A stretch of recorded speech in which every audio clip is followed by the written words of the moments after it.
जोहार, पहचाना मुझे? मैं हूँ गणना प्रपत्र यानी इन्यूमरेशन फॉर्म। जैसा कि आप सब जानते हैं, झारखंड में एसआईआर की प्रक्रिया शुरू हो चुकी है और 30 जून से 29 जुलाई तक इन्यूमरेशन फॉर्म भरे जाएंगे। तो इसी दौरान मैं यानी इन्यूमरेशन फॉर्म आऊंगी आपके घर, वो भी डबल रोल में। नहीं, फॉर्म देखकर घबराने की जरूरत नहीं है, क्योंकि इस फॉर्म को भरना बेहद आसान है। तो चलिए अब मैं आपको बताती हूँ कि आप कैसे बिल्कुल आसानी के साथ अपना इन्यूमरेशन फॉर्म भर सकते हैं।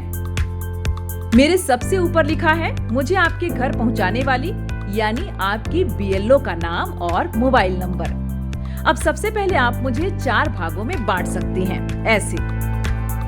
तो सबसे ऊपर वाले पहले भाग में आपको आपकी सारी डिटेल्स मिल जाएंगी, जैसे आपका नाम, EPIC number, address, part number, विधानसभा क्षेत्र और राज्य का नाम। ये जानकारी पहले से ही प्रिंटेड होगी। साथ ही एक यूनिक क्यूआर कोड और आपकी पुरानी प्रिंटेड फोटो के ठीक बगल में आपको मिलेगी अपनी नई रंगीन पासपोर्ट साइज फोटो चिपकाने की जगह। और अब बारी है दूसरे भाग की। इस दूसरे भाग में आपको गत एसआईआर की किनकी विवरणी भरनी है, ये आपके जन्म तिथि पर निर्भर करता है। आइए जानते हैं कैसे। पहली स्थिति में यदि आपका जन्म 1 जुलाई 1987 से पहले भारत में हुआ है, तो आपको गत एसआईआर में दर्ज सिर्फ स्वयं की विवरणी भरनी है। दूसरी स्थिति में यदि आपका जन्म 1 जुलाई 1987 से लेकर 2 दिसंबर 2004 के बीच भारत में हुआ है, तो आपको अपने माता पिता में से किसी एक की गत एसआईआर में दर्ज विवरणी भरनी है। तीसरी स्थिति में यदि आपका जन्म 2 दिसंबर 2004 के बाद भारत में हुआ है, तो आपको अपने माता और पिता दोनों के गत एसआईआर में दर्ज विवरणी भरनी होंगी। तो पहली स्थिति में जिनका जन्म 1 जुलाई 1987 से पहले हुआ है, वो इन्यूमरेशन फॉर्म के इस हिस्से में अपनी विवरणी इस प्रकार भरेंगे। गत एसआईआर की मतदाता सूची में दर्ज अपना नाम लिखें। इसके बाद एपिक यानी मतदाता पहचान पत्र का सीरियल नंबर अगर उपलब्ध हो तो यहाँ लिखें। रिश्तेदार का नाम वाले कॉलम में अपने पिता का नाम लिखें और नीचे संबंध वाले कॉलम में उनसे अपना संबंध दर्ज करें। अब जिला, राज्य और विधानसभा वाले कॉलम को भरें।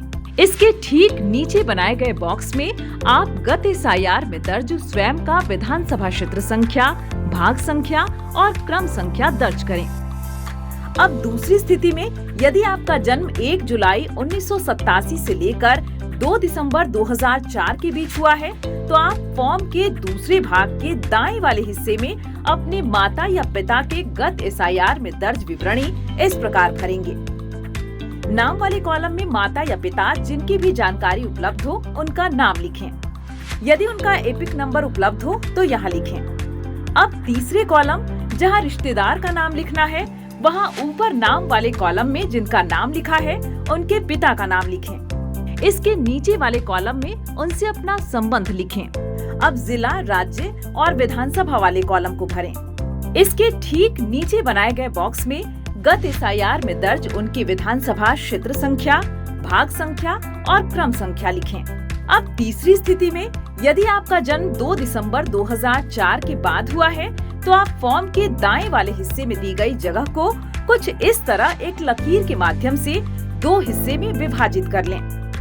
अब इनमें पहले वाले हिस्से में अपने पिता और दूसरे वाले हिस्से में अपनी माता की गत एसआईआर से जुड़ी विवरणी इस प्रकार भरें।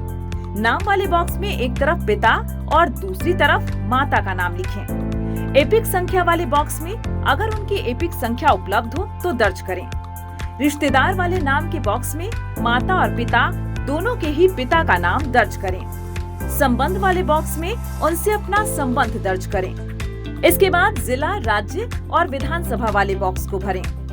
अब इसके ठीक नीचे वाले हिस्से में दिए गए विधानसभा संख्या, भाग संख्या और मतदाता क्रम संख्या के बॉक्स में इस तरह लकीर खींचें और माता और पिता दोनों की गत एसआईआर में दर्ज विवरणी इस प्रकार भरें।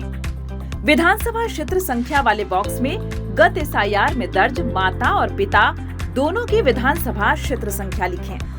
इसी तरह भाग संख्या और क्रम संख्या में गत एसआईआर में दर्ज माता और पिता दोनों की भाग और क्रमांक संख्या दर्ज करें। अब आते हैं फॉर्म के तीसरे हिस्से में। यहाँ आपको अपनी कुछ सामान्य जानकारियाँ दर्ज करनी होंगी, जैसे अपनी जन्म तिथि, यदि आपका आधार नंबर उपलब्ध हो तो यहाँ लिखें। उसके बाद अपना मोबाइल नंबर और फिर अपने पिता या अभिभावक का नाम, यदि आपके पिता या अभिभावक का मतदाता पहचान पत्र संख्या उपलब्ध हो तो यहाँ लिखें। उसके बाद अपनी माता का नाम लिखें।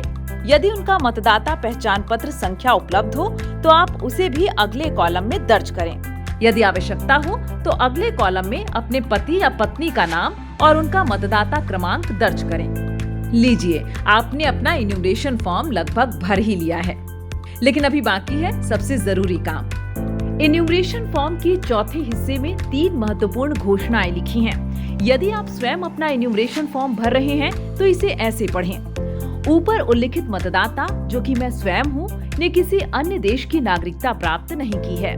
मैं मतदाता सूची में शामिल होने के लिए आवेदन कर रहा हूं और ऊपर उल्लिखित नाम, जो कि मैं स्वयं हूं, किसी अन्य विधानसभा क्षेत्र, संसदीय क्षेत्र में शामिल नहीं हूं। मुझे पता है कि इस आवेदन के संबंध में उपरोक्त कथन या घोषणा करना जो झूठा है और जिसके बारे में मैं जानता या मानता हूं कि वह झूठा है या जिसे मैं सच नहीं मानता हूं, लोक प्रतिनिधित्व अधिनियम 1950 की धारा 31 के अंतर्गत 1 वर्ष तक का कारावास या जुर्माना या दोनों हो सकता है।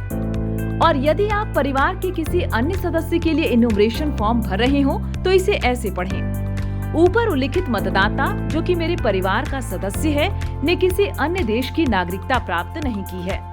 मैं मतदाता सूची में शामिल होने के लिए आवेदन कर रहा हूँ और ऊपर उल्लिखित नाम, जो मेरे परिवार का सदस्य है, किसी अन्य विधानसभा क्षेत्र, संसदीय क्षेत्र में शामिल नहीं है।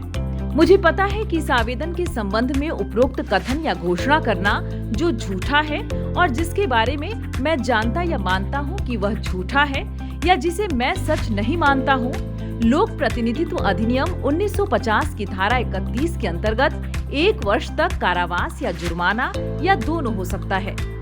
इस घोषणा को ध्यान पूर्वक पढ़ने के बाद एक बार फिर दर्ज की गई जानकारी को अच्छी तरह जांच लें और अगर सारी जानकारियां सही हो तो सबसे नीचे दाहिनी तरफ दिए गए स्थान में अपने हस्ताक्षर कीजिए। यदि घर का कोई सदस्य अस्थायी रूप से अनुपस्थित हो तो घर का कोई भी वयस्क सदस्य उनका फॉर्म भर सकता है। लेकिन यहाँ ये बात ध्यान देने की है कि हस्ताक्षर करते समय मतदाता से अपने संबंध की जानकारी अवश्य दें। देखा कितना आसान है इन्यूमरेशन फॉर्म भरना। यही नहीं, इससे भी आसान है इन्यूमरेशन फॉर्म जमा करना। 2 प्रतियों में मिले इन्यूमरेशन फॉर्म को भरने के बाद एक प्रति बीएलओ को दे दें और दूसरी प्रति में इसकी रिसीविंग जरूर ले लें। रिसीविंग वाले प्रति को अपने पास सुरक्षित रख लें। बस हो गया। और एक बात, इन्यूमरेशन फॉर्म भरने में देर न करें। फॉर्म मिलते ही जितनी जल्दी हो सके इसे भरकर जमा करें। इन्यूमरेशन फॉर्म के साथ कोई भी दस्तावेज नहीं देना है। सिर्फ पात्र भारतीय नागरिक ही इन्यूमरेशन की इस प्रक्रिया में भाग ले सकते हैं। वैध अथवा अवैध रूप से भारत आए किसी विदेशी नागरिक का सत्य या मिथ्या जानकारी देना, रिक्त या आंशिक रूप से इन्यूमरेशन फॉर्म भरना या फॉर्म पर हस्ताक्षर करना जन प्रतिनिधित्व अधिनियम की धारा 31 के तहत एक दंडनीय अपराध है। अगर कोई भी विदेशी नागरिक भरा हुआ इन्यूमरेशन फॉर्म बीएलओ को व्यक्तिगत रूप से अथवा ऑनलाइन माध्यम से जमा करता है तो ईआरओ उस आवेदक के खिलाफ एफआईआर दर्ज करेंगे। विदेशी नागरिक इन्यूमरेशन फॉर्म न भरें और बिना हस्ताक्षर किए ही बीएलओ को तुरंत वापस करें। एसआईआर की प्रक्रिया से हमारी मतदाता सूची होगी एकदम शुद्ध और सटीक। तो इस अभियान में आप भी अपना योगदान दें और जागरूक मतदाता का कर्तव्य निभाएं।